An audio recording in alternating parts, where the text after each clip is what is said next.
Hello everyone, আপুনি চাই আছে অসমীয়া মাধ্যমৰ এটি চেনেল প্লাছ মাৰ্ক। আজি আমি পঢ়িবলৈ গৈ আছো সমাজ অধ্যয়নৰ অষ্টম শ্ৰেণীৰ প্ৰথমটি পাঠ প্ৰাকৃতিক সম্পদ। গতিকে পলম নকৰি আহা আমি ভিডিঅটো আৰম্ভ কৰোঁ।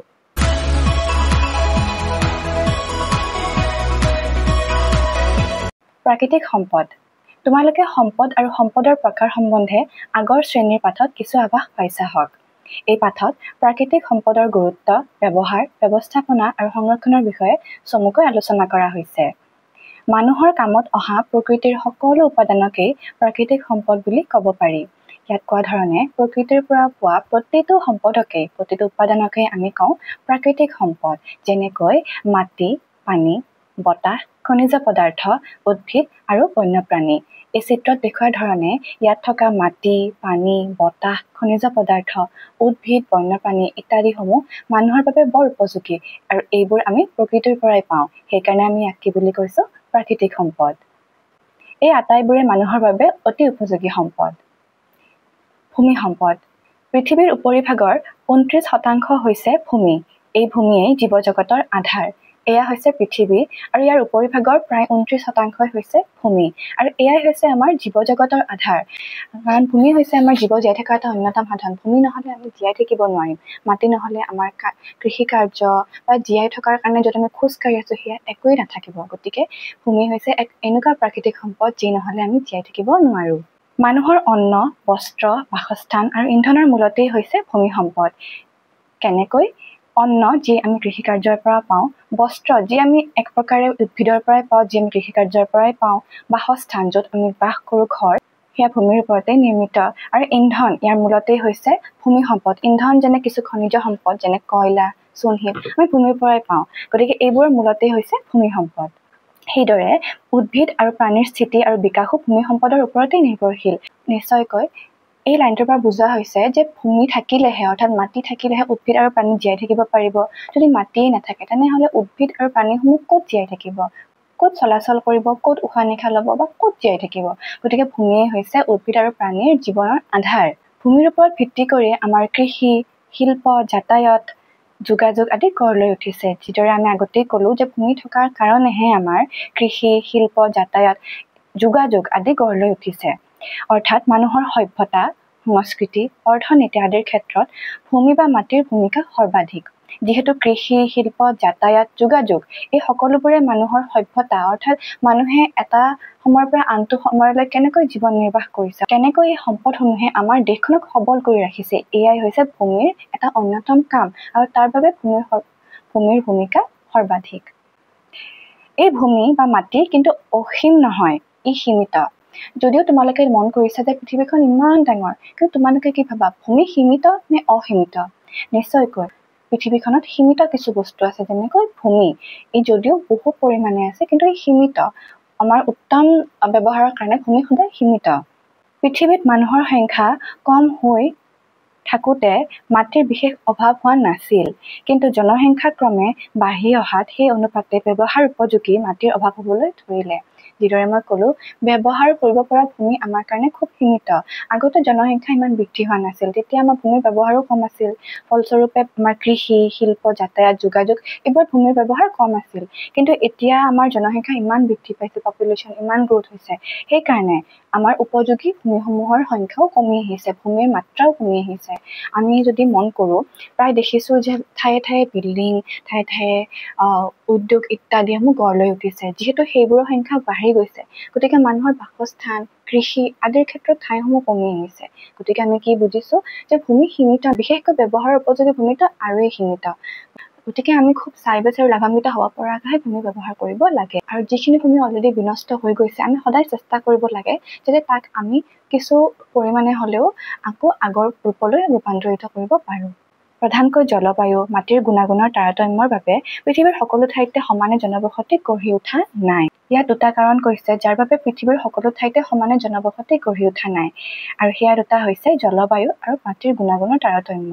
জনবসতি হৈছে আমাৰ জনসংখ্যা বৃদ্ধি হোৱাৰ কথাটো কৈছে ইয়াত। জনসংখ্যা আমাৰ সকলো ঠাইতে সকলো পৰিমাণতে সমান পৰিমাণতে বাঢ়ি যোৱা নাই, কিন্তু কিছুমান ঠাইত বহুত জনসংখ্যা বাঢ়ি গৈছে, কিছুমান ঠাইত এতিয়াও কম জনসংখ্যা। সেয়া কিয়? কাৰণ প্ৰধানকৈ জলবায়ু আৰু মাটিৰ গুণাগুণৰ ওপৰত ভিত্তি কৰিয়েই কৃষি, যাতায়াত, যোগাযোগ এইবোৰ নিৰ্ভৰ কৰে। জলবায়ু আৰু মাটিৰ গুণাগুণ ভাল হ'লেহে সেই ঠাইত উদ্ভিদৰ খেতি ভাল হ'ব, আৰু খেতি ভাল হ'লে নিশ্চয়কৈ সেই ঠাইত মানুহৰ সংখ্যাও বাঢ়িব, কাৰণ মানুহে সেনেকুৱা ঠাইত থাকিব বিচাৰিব। সেইকাৰণে জলবায়ু আৰু মাটিৰ গুণাগুণৰ এই দুটা হৈছে প্ৰকৃত কাৰক, যাৰ বাবে সমানে আমাৰ জনবসতি সকলো ঠাইতে বাঢ়ি যোৱা নাই। সাধাৰণতে উখুৰা মুখুৰা, শিলাময় ঠাই, পাহাৰৰ থিয় ঢাল, পানী জমা হৈ থকা নিম্নভূমি, মৰু অঞ্চল, মেৰু অঞ্চল, ডাঠ অৰণ্য আদিত জনবসতি নাথাকে, আৰু থাকিলেও অতি সেৰেঙা হয়। এইবোৰ সাধাৰণতে জনবসতি থাকিব পৰাকৈ জলবায়ু আৰু মাটিৰ গুণাগুণ ইমান ভাল নাথাকে বা ইমান উত্তম নাথাকে, যাৰ কাৰণে তাত জনবসতিৰ সংখ্যাও কম হয়। ফলস্বৰূপে শিলাময় ঠাইত কোনেনো থাকিব বিচাৰিব। আকৌ মৰু অঞ্চল, মেৰু অঞ্চল ইয়াত হৈছে আটাইতকৈ গৰম, আটাইতকৈ ঠাণ্ডা অংশ। তাত জনবসতি থাকিবৰ কাৰণে জলবায়ু ঠিক নহয়। লগতে পানী জমা হৈ থকা নিম্নভূমি, আমিতো পানীত থাকিব নোৱাৰো। লগতে হৈছে ডাঠ অৰণ্য, ইয়াততো মানুহ থাকিবই নোৱাৰিব, নহ'লে জীৱ জন্তু আৰু মানুহ কেনেকৈ থাকিব। সেয়েহে ইয়াত জলবায়ু আৰু মাটিৰ গুণাগুণ সম পৰিমাণে ভাল নহয়, যিমান হয়তো এখন গাঁৱলীয়া অঞ্চল বা নগৰীয়া অঞ্চলত ভাল হ'ব, যাৰ বাবে মানুহে থাকিব বিচাৰিব। এইবাৰ আহিছে ভূমিৰ ব্যৱহাৰ। সাধাৰণতে কৃষিকাৰ্য, উদ্যোগ, খনিজ সম্পদ আহৰণ, বনানীকৰণ, ঘৰ দুৱাৰ, ৰাস্তা ঘাট আদি নিৰ্মাণ কৰাৰ ক্ষেত্ৰত ভূমি ব্যৱহৃত হয়। অলৰেডি আমি পঢ়াৰ ধৰণে ভূমি আমি কিহত ব্যৱহাৰ কৰোঁ? কৃষিকাৰ্য, উদ্যোগ, খনিজ সম্পদ আহৰণ, বনানীকৰণ অৰ্থাৎ বননি নিৰ্মাণ, ঘৰ দুৱাৰ, ৰাস্তা ঘাট আদি নিৰ্মাণৰ ক্ষেত্ৰত ভূমি ব্যৱহাৰ কৰা হয়। ভূমি বা মাটি ব্যৱহাৰ কৰোঁতে মানুহে ঠাইখিনিৰ অৱস্থান, জলবায়ুৰ ধৰণ, মাটিৰ গুণাগুণ, পানীৰ উৎস, বনজ আৰু খনিজ সম্পদ আদিৰ স্থিতি তথা অন্যান্য প্ৰাকৃতিক কাৰকৰ ওপৰত নিৰ্ভৰ কৰে। যেতিয়া আমি মাটিৰ ব্যৱহাৰ কৰোঁ, তেতিয়া আমি কিছুমান প্ৰাকৃতিক কাৰক চাব লাগিব, যাৰ ওপৰত ভিত্তি কৰিব তাৰ ব্যৱহাৰ। ভূমিৰ ব্যৱহাৰৰ ক্ষেত্ৰত আমি কিছুমান প্ৰাকৃতিক কাৰক চাব লাগিব। সেয়া হৈছে তাৰ অৱস্থান, ভূমিখিনি ক'ত অৱস্থিত। তাৰপিছত হৈছে তাৰ জলবায়ুৰ ধৰণ, সেই ভূমিখিনিত সেই জলবায়ুখিনিয়ে উত্তম পৰিমাণে কাম কৰিব নে নকৰে। ভূমি বহুত ধৰণৰ, মাটি বহুত ধৰণৰ থাকে।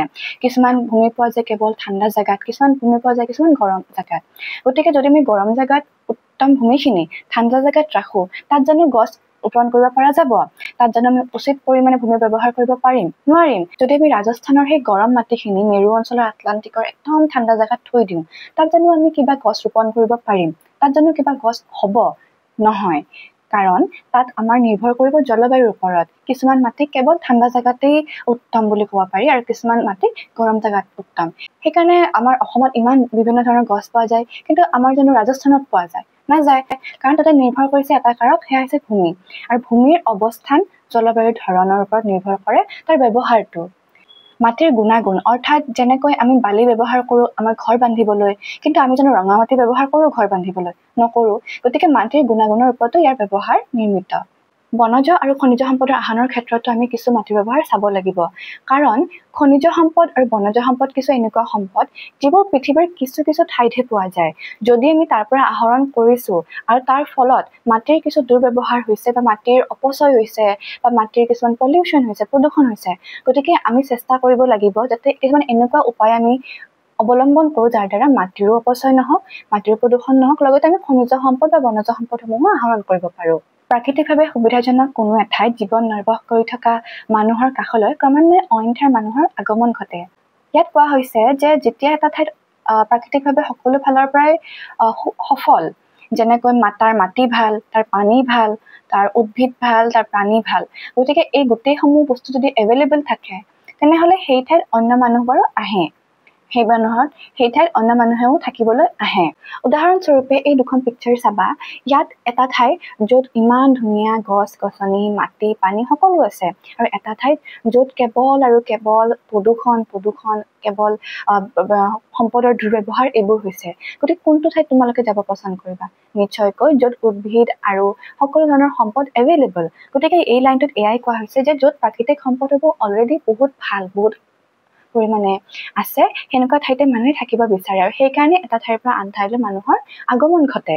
কিন্তু তেনেস্থলত যদি মানুহৰ আগমন ঘটিয়েই থাকে, তেতিয়া এই ভাল পিকচাৰখনত থকা পৰিৱেশটো এটা সময়ত নোহোৱা হৈ যাব, কাৰণ তাত থকা উদ্ভিদ, প্ৰাণী, ভূমি, বায়ু সকলো বস্তুৰে পৰিমাণটো সীমিত হৈ যাব।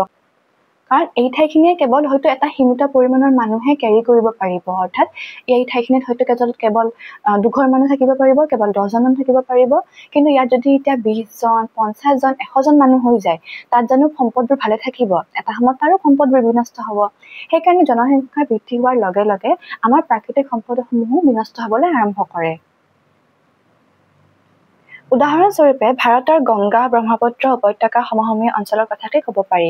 এয়া হৈছে ভাৰতৰ গংগা ব্ৰহ্মপুত্ৰ উপত্যকা, য'ত প্ৰথমতেতো প্ৰাকৃতিক সম্পদৰ উভয় নদী আছিল, কিন্তু জনসংখ্যা বৃদ্ধি হোৱাৰ লগে লগে ইয়াৰ প্ৰতিটো প্ৰাকৃতিক সম্পদৰ বিনষ্ট হ'বলৈ ধৰিলে। এই অঞ্চল কৃষিকাৰ্য আৰু বসবাসৰ বাবে উপযোগী, আনহাতে পাহাৰীয়া অঞ্চলত স্থায়ী কৃষি, উদ্যোগ, যাতায়াত আদিৰ সুবিধা কম হোৱাৰ বাবে তুলনামূলকভাৱে যথেষ্ট পাতল। আমি এই পেৰেগ্ৰাফটোৰ পৰা এয়াই বুজিলো যে যিবোৰ ঠাইত প্ৰাকৃতিক সম্পদসমূহ সুলভ, সেই ঠাইত জনবসতিও ঘন হয়, কাৰণ তাত প্ৰয়োজনীয় সকলোসমূহ বস্তুৱে পোৱা যায়। আৰু যিবোৰ ঠাইত প্ৰাকৃতিক সম্পদসমূহ কম, সেই ঠাইত জনবসতিও ঘন নহয়, খুব পাতল হয়, কাৰণ তাত প্ৰয়োজনীয় সকলো সম্পদ পোৱা নাযায়। বৰ্তমান এহাতে জনসংখ্যা বৃদ্ধি আৰু আনহাতে অৰ্থনৈতিক প্ৰতিযোগিতাৰ বাবে ব্যৱহাৰযোগ্য মাটিৰ চাহিদা বাঢ়িছে। যিহেতু জনসংখ্যা বৃদ্ধি হৈ আহিছে আৰু অৰ্থনৈতিক প্ৰতিযোগিতাও বাঢ়িছে, অৰ্থাৎ জনসংখ্যা বৃদ্ধি হৈছে, আমি বুজিছো যে সময়ৰ লগত আমাৰ জনসংখ্যাবোৰ বাঢ়ি গৈ আছে আৰু তাৰ লগতে অৰ্থনৈতিক প্ৰতিযোগিতা হৈছে। অৰ্থাৎ আগতে যেতিয়া জনসংখ্যা কম আছিল, তেতিয়া উদ্যোগসমূহো কম আছিল, চাকৰিও কম আছিল, কিন্তু এতিয়া জনসংখ্যা বাঢ়ি গৈছে, গতিকে চাকৰিৰ সংখ্যাও বাঢ়িব লাগিব আৰু উদ্যোগৰ সংখ্যা বাঢ়িব লাগিব। তেনেকৈ প্ৰতিটো ছেক্টৰতে, শিক্ষা হওক, খাদ্য হওক, প্ৰতিটো ছেক্টৰতে আমাৰ কিছুমান ডিমাণ্ড বাঢ়ি গৈছে, চাহিদা বাঢ়ি গৈছে, আমাক বেছিকৈ লগা হৈছে। গতিকে অৰ্থনৈতিক প্ৰতিযোগিতাবোৰ বাঢ়ি গৈছে আৰু সেইকাৰণে আমাৰ মাটিৰ চাহিদাটো এতিয়া বাঢ়িছে। যিহেতু আমাৰ জনসংখ্যা বাঢ়িছে, অৰ্থনৈতিক প্ৰতিযোগিতা বাঢ়িছে, এতিয়া আমাক মাটিৰ পৰিমাণো বেছিকৈ লগা হ'ব। কিয়? কাৰণ এতিয়া আমাক বেছিকৈ স্কুল, কলেজ, চিকিৎসালয় এইবোৰ আমাক বেছিকৈ লাগিব, আৰু এইবোৰ আমাৰ ক'ত উপস্থাপন হ'ব? নিশ্চয়কৈ মাটিত। সেয়েহে ব্যৱহাৰৰ উপযোগী আমাৰ মাটিৰ চাহিদা বাঢ়ি আহিছে। ফলত মাটিৰ অত্যাধিক ব্যৱহাৰ আৰু অপব্যৱহাৰো হৈছে। যিহেতু আমি অলৰেডি গম পাইছো যে মাটি সীমিত, কিন্তু ইয়াৰ জনসংখ্যা বৃদ্ধি আৰু অৰ্থনৈতিক প্ৰতিযোগিতাৰ বাবে মাটিৰ চাহিদা বাঢ়িছে। যিহেতু চাহিদা বাঢ়িছে, মানুহৰ প্ৰয়োজন বাঢ়িছে, সেয়েহে মাটিৰ য'ত আমি আগতে হয়তো কেৱল কৃষি কৰিছিলো, কেৱল আমি খেতি কৰিছিলো, এতিয়া আমি সেইবোৰ ঠাইত অন্য কিছুমান কাম কৰিবলৈ আৰম্ভ কৰিছো। ফলত কি হৈছে? মাটিৰ দুৰ্ব্যৱহাৰ হৈছে। যোনখিনি মাটিত কেৱল আৰু কেৱল খেতিৰ বাবে উপযোগী, তাত আমি এতিয়া কি কৰিবলৈ আৰম্ভ কৰিছো? তাত আমি উদ্যোগ হওক, তাত আমি কিছু অনৈতিক কৃষি কাৰ্য কৰিবলৈ ষ্টাৰ্ট কৰিছো, যাৰ কাৰণে মাটিৰ কিছু গুণাগুণ হ্ৰাস পাইছে। সেইবোৰ আমি আগলৈ পঢ়িম। এনেবোৰ কাৰণতে পৰিৱেশৰ ভাৰসাম্যও বিনষ্ট হৈছে, ইকলজিকেল বেলেঞ্চ বিনষ্ট হৈছে। পৰিৱেশ হৈছে এটা এনেকুৱা ঠাই য'ত প্ৰাকৃতিক সম্পদসমূহ এটা উচিত পৰিমাণত থাকে। যদি ইয়াৰ পৰিমাণসমূহ খুব বেছি বা খুব কম হৈ যায়, তেতিয়া ইয়াৰ ভাৰসাম্য বিনষ্ট হয়, কাৰণ তেতিয়া আমি প্ৰয়োজনীয় সম্পদসমূহ এটাই আনটোৰ উপযোগী কৰি তুলিব নোৱাৰো। সেয়েহে প্ৰাকৃতিক ভাৰসাম্য তেতিয়া বিনষ্ট হ'ব, যেতিয়া এটা সম্পদৰ বহুত বেছি পৰিমাণে বাঢ়ি যাব, নহ'লে বহুত বেছি পৰিমাণে কমি যাব। ফলস্বৰূপে উদাহৰণস্বৰূপে যেতিয়া এটা ঠাইৰ মাটি খুব বেছি পৰিমাণে প্ৰদূষিত হৈ গৈছে, তাত আৰু আমি খেতি কৰিব নোৱাৰো, ফলত কি হ'ব? তাত আমি খেতি কৰিব নোৱাৰিম, তাৰমানে আমাৰ তাৰ উদ্ভিদৰ সংখ্যা কমি আহিব। উদ্ভিদৰ সংখ্যা কমিব মানে তাত কি হ'ব? তাত প্ৰাণীৰ সংখ্যা কমি আহিব, কাৰণ আমাৰ খাদ্যৰ পৰিমাণ হ্ৰাস হ'ব। গতিকে এটা কোৱান্টিটি কমি যোৱাৰ লগে লগে, মাটি কমি যোৱাৰ লগে লগে মাটি কমি যোৱাৰ লগে লগে উদ্ভিদ কমিব, উদ্ভিদ কমি যোৱাৰ লগে লগে প্ৰাণী কমিব। তেনেকৈ পৰিৱেশৰ ভাৰসাম্য বিনষ্ট হ'ল। গতিকে এটা কোৱান্টিটিয়ে আনটো কোৱান্টিটিক নিৰ্ধাৰিত কৰিছে। এয়া হৈছে প্ৰাকৃতিক ভাৰসাম্য বা পৰিৱেশৰ ভাৰসাম্য। ইয়াত এটা উদাহৰণ দিছে, এখন অৰণ্য ধ্বংস কৰি যদি নগৰ গঢ়ি তোলা হয়, নাইবা খেতিৰ বাবে উপযুক্ত পলসুৱা ভূমিত যদি উদ্যোগ স্থাপন কৰা হয়, তেনেহ'লে সেই ঠাইৰ স্বাভাৱিক পৰিৱেশ বিনষ্ট হ'ব। নিশ্চয়কৈ যদি এখন অৰণ্য ধ্বংস কৰি আমি তাত এখন নগৰ গঢ়ি তোলো, আৰু যদি খেতিৰ বাবে উপযুক্ত ভূমিখিনিত যদি আমি উদ্যোগ স্থাপন কৰোঁ, তেতিয়া নিশ্চয়কৈ তাৰ যিটো এটা টেণ্ডেঞ্চি আছিল, তাৰ যিটো এটা প্ৰতিভা আছিল আন কামৰ বাবে উপযোগী হোৱাৰ, সেই প্ৰতিভাটো এতিয়া নাথাকিব। আৰু ফলত কি হ'ব? মাটিৰ সেই গুণাগুণটো নষ্ট হ'ব, আৰু সেই মাটি আমি কোনো কাৰণত ব্যৱহাৰ কৰিব পৰা নাযাব। তোমালোকে ভাবিব পাৰা যে মাটিখিনি যে নগৰ গঢ়ি তুলিলো, সেয়াতো এটা ব্যৱহাৰ, কিন্তু সেয়া জানো প্ৰকৃত অৰ্থত উচিত ব্যৱহাৰ হয়? কাৰণ যিখিনি মাটিত আমি খেতি কৰিব পাৰো বা অৰণ্য গঢ়ি তুলিব পাৰো, সেই মাটি নিশ্চয় পলসুৱা হ'ব, সেই মাটিত নিশ্চয় বহু পৰিমাণে সাৰ থাকিব, কিন্তু সেনেকুৱা মাটি জানো পৃথিৱীৰ প্ৰত্যেকটো জেগাতে পোৱা যায়? নিশ্চয়কৈ নাযায় সেইকাৰণে নগৰ গঢ়ি তুলিবলৈ হয়তো বেলেগ ভূমি আমাৰ কাৰণে কামত আহিব পাৰিব কিন্তু অৰণ্য বা খেতিৰ বাবে প্ৰত্যেকটো ভূমি বা প্ৰত্যেক ধৰণৰ ভূমি আমাৰ উপযোগী নহয় সেয়ে আমি নগৰ বিনিৰ্মাণৰ কাৰণে বেলেগ ভূমি ব্যৱহাৰ কৰিব পাৰোঁ কিন্তু খেতি বা খেতি বা অৰণ্য নিৰ্মাণৰ কাৰণে কিছু স্পেচিফিক ভূমিহে আমাৰ কাৰণে উপযোগী সেইকাৰণে আমি ভূমি ব্যৱহাৰৰ ক্ষেত্ৰত খুব সতৰ্ক হ'ব লাগে ইয়াত এটা উদাহৰণ দিছে য'ত পাহাৰৰ ভূমি আমি যদি যধে মধে কাটো তেতিয়া কি হ'ব পাৰে যেতিয়া পাহাৰৰ ভূমি আমি যধে মধে কাটো গছ-গছনি যধে মধে কাটো ফলত ভূমিস্খলন হ'ব পাৰে আৰু যাৰ কাৰণে আমাৰ পৰিৱেশ বিনষ্ট হ'ব পাৰে এয়া হৈছে এখন ফটো য'ত পাহাৰৰ ভূমি কটাৰ কাৰণে এই ভূমিস্খলনৰ নিচিনা এটা প্ৰাকৃতিক তাৰতম্য ঘটিছে ভাৰতৰ সমুদায় মাটিৰ এক সৰ্ববৃহৎ অংশ পৰ্বত পাহাৰ আৰু মৰুভূমিৰে আবৃত যদিও ইয়াৰ প্ৰায় 54% মাটি কৃষিকাৰ্যত ব্যৱহাৰ হয় গতিকে ভাৰতত আমাৰ ইমান পৰ্বত পাহাৰ মৰুভূমি আছে যদিও ইয়াৰ মাত্ৰ 54% ভূমিহে কৃষিকাৰ্যত ব্যৱহাৰ হয় সেইদৰে বসতিৰ বাবে ব্যৱহৃত মাটিৰ পৰিমাণো বৃদ্ধি হৈ আহিছে যিদৰে 54% মাটি কৃষিকাৰ্যত ব্যৱহাৰ হয় আৰু বসতিৰ বাবে মাটি এতিয়া বৃদ্ধি হৈ আহিছে গ্ৰামাঞ্চলত ভূমিৰ ব্যৱহাৰ গ্ৰামাঞ্চলৰ কৃষকৰ বাবে মাটিয়ে জীয়াই থকাৰ সম্বল আমি গাঁও অঞ্চলত দেখিছোঁ যে প্ৰথম বৃত্তিটোনো কি বুলি ক'ব পাৰিম নিশ্চয়কৈ খেতি গতিকে খেতি ক'ত আমি কৰোঁ ভূমিত গতিকে কৃষকৰ বাবে ভূমিয়েই হৈছে জীয়াই থকাৰ সম্বল এই মাটিৰ কৃষিকাৰ্য কৰিয়েই তেওঁলোকে জীৱন নিৰ্বাহ কৰে কৃষিকাৰ্যৰ বাবে বহুতে বননি ঘাঁহনি আদি উভালি বিল পিটনি চৰণীয়া পথাৰ আদি মাটিৰে পুতি কৃষিভূমিলৈ ৰূপান্তৰিত কৰে গাঁৱৰ মেইন বৃত্তিটোৱে হৈছে খেতি গতিকে খেতিৰ বাবে উপযোগী মাটি তেওঁলোকে নিজেই ৰূপান্তৰিত কৰি তোলে তাৰ কাৰণে বননি ঘাঁহনি আদি উভালি তেওঁলোকে বিল পিটনি চৰণীয়া পথাৰ আদিবোৰ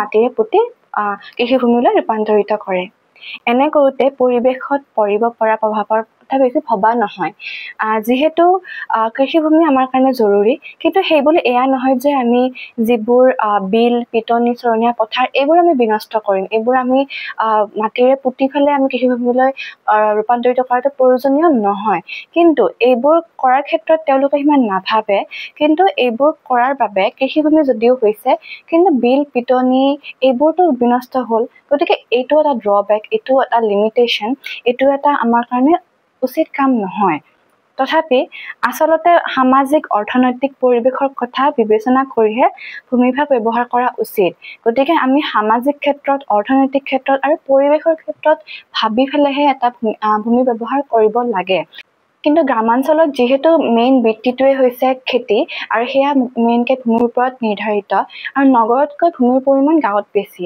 সেয়েহে তেওঁলোকে বিল পিটনি এইবোৰ পুতি হ'লেও কৃষিকাৰ্যত ব্যৱহাৰ কৰে কিন্তু উচিত জানো হয় নিশ্চয়কৈ নহয় কিন্তু যিহেতু অৰ্থনৈতিক ক্ষেত্ৰত তেওঁলোকে লাভান্বিত হয় সেয়ে তেওঁলোকে সামাজিক বা পৰিৱেশৰ ক্ষেত্ৰত নাভাবে কিন্তু উচিত মতে আমি সামাজিক অৰ্থনৈতিক আৰু পৰিৱেশৰ ক্ষেত্ৰত ভাবি ফেলে ভূমিভাগ ব্যৱহাৰ কৰাটো উচিত এইবাৰ আহিছোঁ নগৰ অঞ্চলত ভূমি ব্যৱহাৰ নগৰত জনসংখ্যাৰ বৃদ্ধিৰ হাৰ অধিক আমি অলৰেডি জানো যে গাঁৱতকৈ বেছি নগৰত বহুত জনসংখ্যা বৃদ্ধি হৈ গৈছে বৰ্ধিত জনসংখ্যাৰ বাবে ভূমিৰ প্ৰয়োজনো বেছি জনসংখ্যা বঢ়াৰ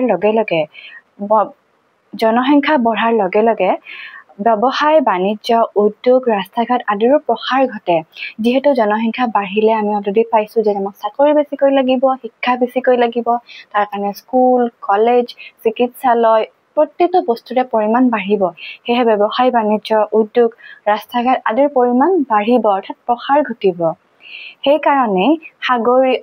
সেইকাৰণে কাষৰীয়া কৃষিভূমি জলাহভূমি বা বন্যভূমি আদিলৈ নগৰ সম্প্ৰসাৰিত হয় আৰু সেইকাৰণে যিবোৰ নগৰৰ এটা বাউণ্ডেৰী আছিল আগতে যি ঠাই আমি নগৰ বুলি কৈছিলোঁ কেৱল এতিয়া সেই ঠাই কেৱল নগৰ হৈ থকা নাই ইয়াৰ পৰিমাণটো বাঢ়ি গৈ আছে আগতে যিবোৰ ঠাই কৃষিভূমি আছিল এতিয়া সেইবোৰ ঠাইত উদ্যোগ হ'বলৈ আৰম্ভ কৰিছে সেইকাৰণে আজিকালি কৃষিভূমিসমূহ জলাহভূমি বন্যভূমি এই সকলোসমূহ প্ৰসাৰিত হৈ নগৰলৈকে ৰূপান্তৰিত হৈছে কিয় কাৰণ ঠাইত উদ্যোগ বা অন্য কিছুমান কামো কৰা হয় গতিকে এতিয়া নগৰ অঞ্চলৰ প্ৰসাৰ ঘটিছে কাৰণ ইয়াত নগৰ অঞ্চলৰ প্ৰসাৰ ঘটিছে আৰ্বানাইজেশ্যন হৈছে অৰ্থাৎ নগৰীকৰণ হৈছে কিন্তু সেয়া উচিত পৰিমাণত ইমান ঠিক নহয় কাৰণ তাৰ লগে লগে আমাৰ ভূমিৰ অপচয়ো হৈছে ভূমিৰ প্ৰদূষণ হৈছে মাটিৰ চাহিদা দিনক দিনে বৃদ্ধি পাই আহিছে যদিও ব্যৱহাৰযোগ্য ভূমিৰ পৰিমাণ কমি অহাটো পৰিলক্ষিত হৈছে ভূমিস্খলন খহনীয়া মৰুকৰণ, ভূমিৰ অৱক্ষয় আৰু মানুহৰ বিভিন্ন কাৰ্যকলাপে ভূমি সম্পদৰ ক্ষেত্ৰত সংকটৰ সৃষ্টি কৰিছে। এতিয়া মাটিৰ চাহিদা আমাৰ বৃদ্ধি হৈ আহিছে, অৰ্থাৎ মাটিৰ আমাৰ প্ৰয়োজন বাঢ়ি আহিছে, কাৰণ আমাক উদ্যোগ লাগিব, আমাক কৃষি ক্ষেত্ৰ লাগিব, আমাক বহুত পৰিমাণৰ মাটিৰ প্ৰয়োজন হৈছে। কিন্তু এইবোৰৰ ক্ষেত্ৰত আমাৰ কি হৈছে, আমি যেতিয়া আমাৰ মাটিৰ চাহিদা বাঢ়িছে, পৰিমাণতকৈ বেছি ব্যৱহাৰ কৰিছোঁ, তেতিয়া কি হৈছে? তাৰ ক্ষেত্ৰত ভূমিস্খলন, খহনীয়া, মৰুকৰণ, ভূমিৰ অৱক্ষয় এইবোৰ বাঢ়িছে। গতিকে এইবোৰ কাৰ্যকলাপে কোনে কৰিছে? আমি মানুহে। আৰু এই মানুহৰ কাৰ্যকলাপৰ ক্ষেত্ৰত ভূমিৰ অৱক্ষয় ঘটিছে। আজিলৈ ইমানেই। নেক্সট ভিডিঅ'টিত আমি মানুহৰ কাৰ্যকলাপৰ কাৰণে ভূমিৰ ওপৰত অহা সংকটৰ বিষয়ে কিছু পঢ়িম। যদি ভিডিঅ'টো ভাল লাগিছে, then like, comment and subscribe to my channel. নমস্কাৰ।